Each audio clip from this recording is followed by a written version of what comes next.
Muertos queridísimos. Una manta envuelve a una niña. Un hombre se la lleva. La aparta de una tragedia. Los soles recorren sus órbitas por campos de algodón, mientras él la protege.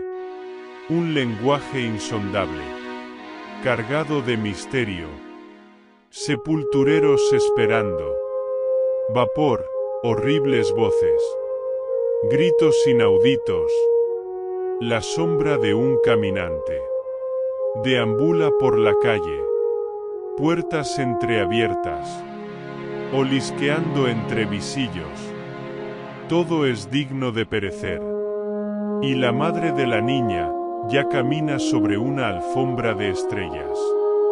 Allá en lo alto, entre estatuas de antepasados y signos estelares, ya vive en el reino de las nubes, lejos del corazón de la tierra.